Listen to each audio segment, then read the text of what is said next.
So this is going to be take two of uh, of a sort of harmony deep dive or harmony, overview of what's going on rock and roll in the Dole, because I think it's sort of a fun one.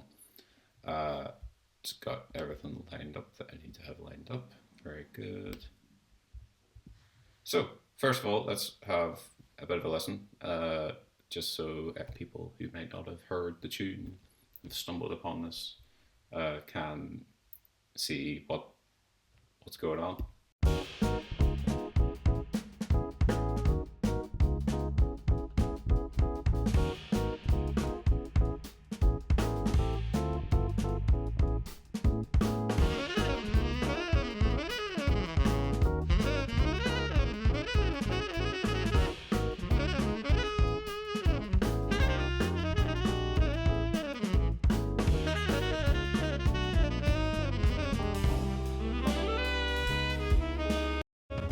Sorry, everybody. On the B section here, jumping back to the A section, and now Million's just going to take a solo over the A section. Nice little rhythmic break there.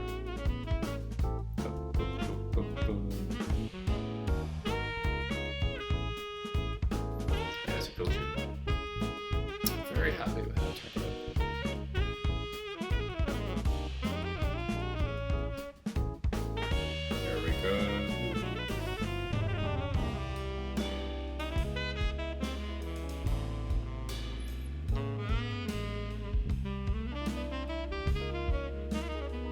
Up to the end.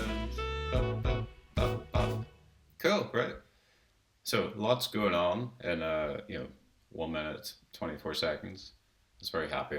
It's sort of like you cram everything in to such a short space of time. So the main sort of cool thing that I was sort of exploring when I wrote this is this idea that you have a bunch of related dominant chords that can all be swapped out for each other. So you've got, just to give a quick overview, right? We're treating A as the one here, right? How come we can have a 6-2-5? What I mean by that, for people who aren't used to me shouting numbers at them, 6-2-5 means they're all related in the same key as each other. And normally, this 5 would go to this 1, right? 5, 1, that's like the distance.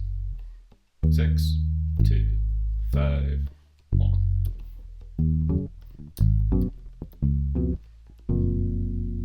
Very common progression, right? It's hard to fit my bass in screen. Bass is such a big instrument. Already cutting off the top of my head, but it's okay. Right? Now, and normally, when there's a 5 going on, let's jump back to A, right? In the key of A, where A is the 1, if you take all those same notes and start from the 5th chord, or start from the 5th note, 5, and just play all the same notes, all 7 notes, right? You get what's called a mode of the key of A, right? And the 5th mode has a name called the Maxillodian mode. And that's sort of like your default scale that you play on a dominant chord. But the cool thing about dominant chords is there's actually lots and lots and lots of different scales you can play on that chord, because in the moment you just have that sound. You can kind of forget about the whole context of everything. You can just play over that sound. You could play Maxillodian. You could play a Lydian dominant, which is very similar. You could play like an altered scale. Right? Lots and lots of things. You could play the 5 of the melodic minor. Right, which is a Maxillodian flat 6. There's so much you can play. You could actually play a blues scale on a dominant chord, and then resolve it, right? And what this adds up to is that you can actually play all 12 notes on a dominant chord, and you can make them sound good as long as you sort of are playing actual lines and not just spamming 12 notes every time the dominant chord happens, right? But one of the coolest scales that I haven't touched on yet that you can play on a dominant chord is, and not just play, I say play as if we're just constantly improvising over the top of every music, but as someone who's writing this music, uh, we reach a dominant chord, I can use in a sort of compositional setting this other scale, and this is the diminished scale. And there's two diminished scales. One is, well, I mean, there's more than two, but there's two sort of main ones. One is half step, whole step repeating. The other one is whole step, half step repeating. We're going to be using half step, whole step repeating like this. Half step, whole step, half step, whole step, half step. The whole way up, right? Now, this diminished scale contains within it that dominant chord on the one of the scale. But it's a repeating scale, right?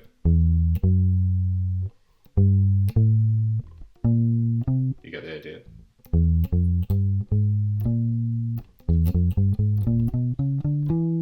Every minor third up that chord shows up again.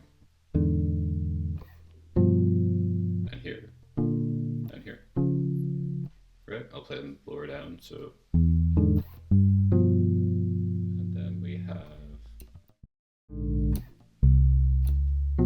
My bad. You hear how similar they all are? They all have the and the important thing is that they all have the same function as each other. And not just the same function as each other. You can use all four of them interchangeably.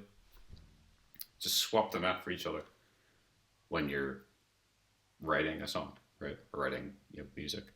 So this D flat, or actually, let's jump back to what's happening with this A. Well, there's another chord in the song. Here it is at the very end of the A section. This E is the dominant chord, the normal 5 that wants to go to this 1. Play them again. 5, 1. We hear it all the time in music. It's very, very nice. Just very satisfying progression. But this E, using the sort of secret backdoor diminished harmony that kind of is always there, but it's a bit like the Matrix. The key master can open a door and show up somewhere else. That's how I think of it. This E can be swapped out for any of the other 3 related dominant chords, right? So we've got this E. It could be swapped for, well, let's go through a couple, right? So this E wants to go this A. It can do it itself. It could be swapped for G. This is a very common progression, right? That's called a backdoor 5-1. It's used in jazz all the time. Another one that's used in jazz all the time is this one, right? That's a tritone sub, and tritone subs have their whole other own thing going on. You can reach a tritone sub via other methods than the secret backdoor diminished harmony. But it's cool that it also works this way, right? There's a sort of, it's it's self-supporting, self-sustaining. Don't know what I'm trying to say. They both prove each other, right? Now the other one, so backdoor 5-1s, work in jazz all the time. Tritone subs, work in jazz all the time. 5-1s, work in every type of music. The one that's left is the super top secret chord, right? Sounds really hip, and it has the same function, right? And this is a major third up from this. And what I did in Rock and Roll in the Dole is really, well, I tried to use all of them. Sorry, been talking for an hour because the last video just was a disaster. I had to redo it. Uh, this is a substitution of, well, a substitution of all the other three, but a substitution in particular of this 5-1, right? And in this tune, Rock and Roll in the Dole, I extrapolate this further. I don't just have fives go into ones. I have the whole shebang. So this 5 has its own 2, its own 6, right? And then it's going to a 1 from a different 5, right? Same thing over here. That's a 6, 2, 5. And the 5, again, is heading to a 1 that belongs to that 5. But you can swap them out for each other because they will have the same dominant function. Last one, here it is. 6, 2, 5. Where should this B flat go? Normally a B flat would head towards an E flat. So it'd be like a... Very nice. But this one goes... which is super hip. Very nice, very nice. Yeah, and that's the whole idea. It's just this tune is just landed on this A, or the whole A section. It's just landing back on this A via all 4 of the different ones. Apart from actually the normal one. The normal one doesn't show up until the very end. The sort of traditional actual 5 to 1, right? Cool. So let's move on very briefly to the end of the A section, which I'll play for you now. Be around here somewhere.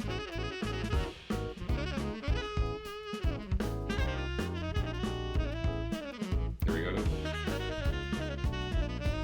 Oops, sorry, here. So that was right? This section here has another sort of this same thing going on.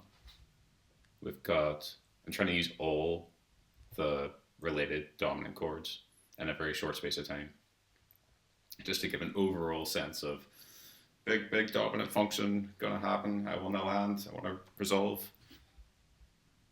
right? And it has that, right? I mean, you listen to it, you're like, oh my goodness, this is shaky ground, and we're gonna land somewhere. Oh, that is the, we're landing somewhere. And it's a big landing. And we'll get to that. It lands on a, not on the A. It lands on a, this E lands on a different one. We just moved key using, because of course, in the same way that all the dominant chords can be swapped out for each other. That means that when you're playing this dominant chord, you can land on 4 different ones, right? You could land on the A, which it wants to land on. You could land on the C. You could land on F sharp, or you could land on E flat, or a G flat, or an E flat.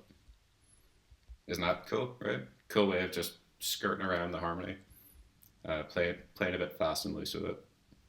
Now, back to this section. What we're doing here, if I play it for you. Now, this might be loud, hopefully not.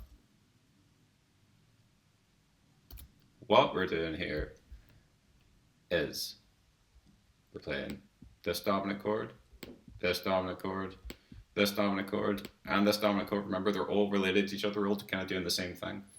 And what I've done is I'm approaching, this is a 2, right? I'm trying to go 2, 5, 2, 5, 2, 5. But when I get to the 5, I'm swapping them all out for each other. So not in this one, that is the 2 of A flat is the 2 of D flat, right? But over here, B minor should be the 2 of E, but I've just jump to tritone, boop. So I get this lovely B to B flat descending motion. Right? Same thing here. This A flat should be the 2 of D flat. But I jump to tritone, and jump on a tritone is the same thing. That's like the most common jump out of this jump of these 4 equal dominant chords. But the tritone jump is nice because you get this descendant bass note by a semitone. So A flat normally wants to go to D flat, a 2 to 5. But instead, tritone jump. You get this lovely, again, so we've got descending bass note,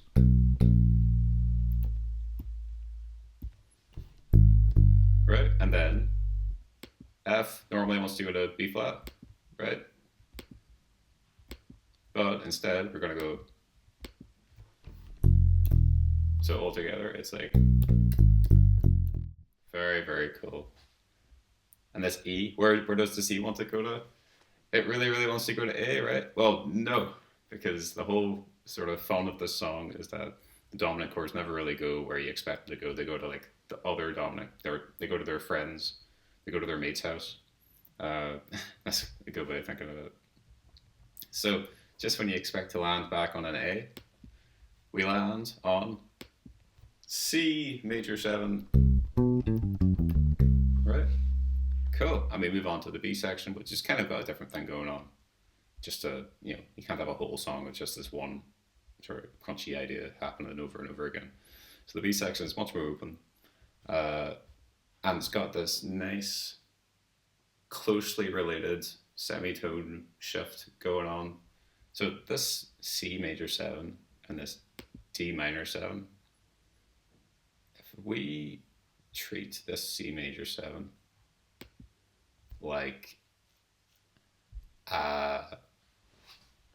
well, whenever you see a C major 7, you can think of a Lydian or you can think of a major scale, right? That's what's happening in the background. Let's sort of treat it as a major scale, just because we're thinking that it's a 1. Now, when we play this, D flat, this isn't a functional harmony chord in the same way that all this has been so far, where it's like numbers 5-1, 5-1, 2-5-1, 6-2, 5-1. This is just a chord that is similar sounding. It's just right next door to the C major 7. So the C major 7, it's 4 notes, right? 2 of those notes stay the same when you move to the D flat major 7. So you can go, the root moves, and when I voice it like this, it's just the root that moves. The other note that moves in the chord is the 5. So you've got this nice like going on at the bottom of the chord, but the top of the chord stays the same, right? So very nice, cool harmony. Just got this little semitone rise, and underneath that sort of easy harmony, you kind of have to figure out what scale you're going to play if you're the soloist over this, because there is a big jump. But let's just talk about the harmony for now. Same thing here, right? This A is just a substitution of this C, right? It's actually just the same 4 notes with a 5th note added in the bass, right? And then this A major 9 is the D flat. It's just the A has been added underneath it. So this is just a plain swap for that. That's just a plain swap for that. The cool thing happens when we get to here. This C6-9, right? Up until now, up until this point, we've had very sort of like slippy, nice jumps between the two, where only like a couple of notes are shifting between these two sort of different key centers.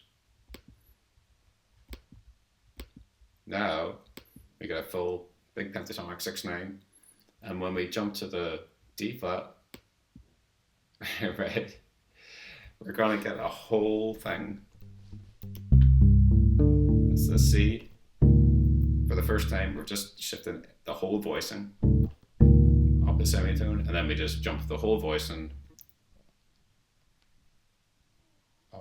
a, well, then we jump the whole voice and down to A to end. Right, cool. Right.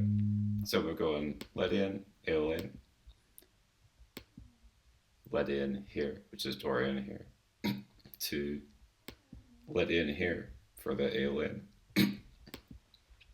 Then we have our Lydian again works, but then we get to hear we can't play Aeolian anymore, so there is like an extra sort of out there sound going on. We'll probably play, well, you can just play a major pentatonic on this if you wanted, or a minor. 6/9 doesn't really have the third going on. Well, it does. So it would be a major pentatonic going on. So it's a very out hip sound compared to the other two. Finally, we get to hear major pentatonic sound, or Lydian. Cool, right? Now, the final piece of the puzzle here is what happens when you go to actually try and take a solo on this. How are you going to do it? Because, well, apart from like the kicker is that it's so fast, and it is very, very hard for everyone to take a solo on this. Right, just so fast. Elena rose to the occasion and conquered it. But how would I take a solo on this, like confronted with these chords? Well, I think the 6, 2, 5, really, we just need to treat it as one thing. I would just focus on the dominant chord and on the resolution, right? If we think of this as a mixolydian, right? Think of that as a Lydian, even though it's a 1, right? But just major 7s have like a Lydian sound, and this will make it easier to solo on. Trust me.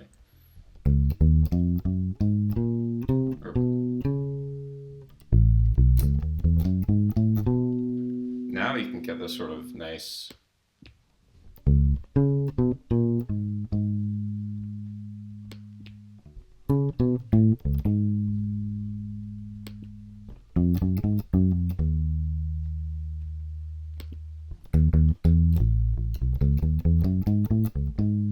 same root on that D flat now.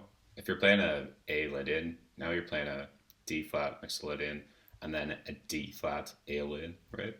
Pretty nice sound going on. So if I just go between those two for a second, we go like.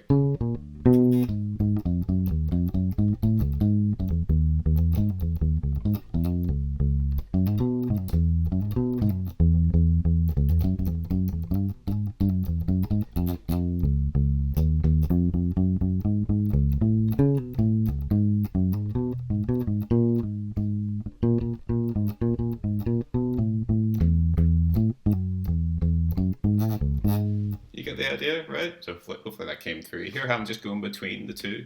You just go back and forth, and you just do that fast, right? So this is happens once, happens twice, happens a third time, then the first time bar on the repeat happens. Now we just have a different thing to do, right? So we can still treat this A as a Lydian. The G, we're going to have to just do the same thing. Pick a scale that we're going to play on the G. You've got these 3, for the whole head, the whole A section, you've just got these 3 different dominant scales. We have to get good at playing over them and then jumping quickly back to an A major scale. Could be Lydian, could be major scale. But the point of what makes Melina's solo sound so good in this is she's just thinking of lines.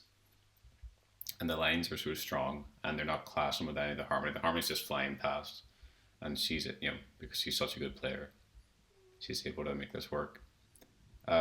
Anyway, that is my harmony deep dive. From the composer's point of view, bear in mind I was not the soloist on this by any stretch of the imagination. But hope you had a little insight into it. It's a very cool, well, obviously I'm biased, but I think I'm very happy with it. It was a nice little thought to have, and then to turn it into a tune. How do we sort of mess around with all these, right? All these connected dominant chords. Just a way to sort of experiment with the idea of just playing fast and loose, mixing them all up with each other, jumping to each other's ones, completely jump into somewhere different on the B section. It works really, really nice.